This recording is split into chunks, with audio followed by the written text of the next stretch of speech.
I want to add some more to the comprehension hypothesis. I want to add some corollaries to the hypothesis.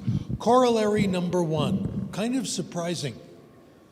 Talking is not practicing. Talking is not practicing. Talking is the result of comprehensible input of language acquisition, not the cause. We have many cases showing this is true. You don't have to talk to acquire a language. In fact, it doesn't help or hurt. It doesn't matter. It's the result. I want to give you one case history that makes this point. We have a lot of, complicated research showing this is true, but I want to give you a case history, and I like this case history. It's something that happened to me, but the same thing has happened to you. So it's a universal experience. My version of it took place in the 1970s when we were living in New York. It was my first academic job. I was director of ESL at Queens College, as I told you. We, like everyone else in New York, we lived in a big apartment building. And the apartment across the way from us was owned by a Japanese company. And every year there was a new family in the apartment. And every year there were the children who couldn't speak English. And there I was, director of ESL, with my PhD from UCLA. Very S-M-A-R-T. I will teach English to these children and brag about it to my friends. So let me tell you, this was in the 70s. I didn't know about this stuff then. This stuff we got kind of in the middle and late 70s. I thought then, I had a PhD in linguistics. I knew nothing. I thought then the way you teach language is you get people to talk and you correct their mistakes. Turns out that's dead wrong, but that's what we all thought. So next door was a little girl, the family, Itomi, 4 years old.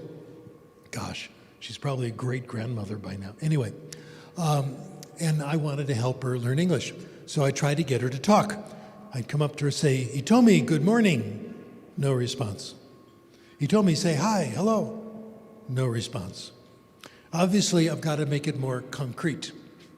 Itomi, say ball. Here's a ball. No answer. Well, clearly, I've got to break it down into its component parts. Let's work on initial consonants. Itomi, say ba. Look at my lips. No response. Well, there's a theory going around then that's come back. And the theory is children don't want to learn language.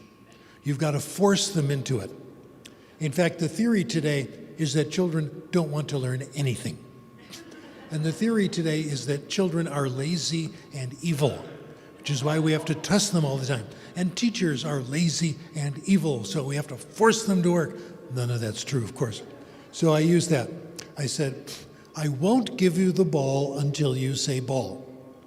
No matter what I said, Itomi didn't speak. She didn't say anything the first week, the second week, the third week, the first month, 5 months until she started to speak.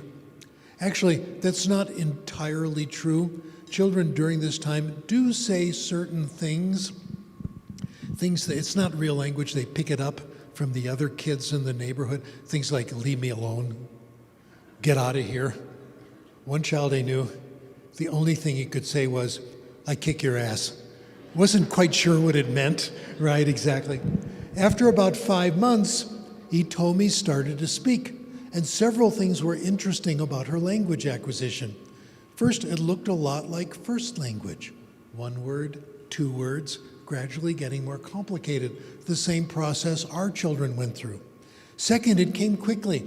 By the time Itomi and her family went back to Japan at the end of the year, she had made enormous progress in conversational English.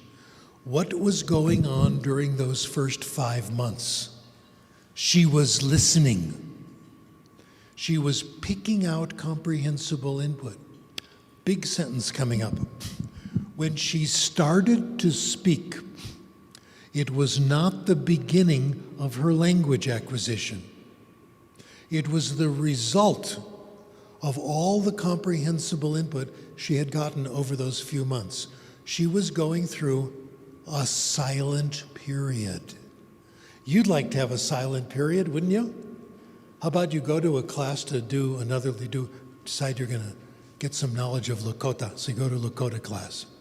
And in this perfect class, you don't have to say anything.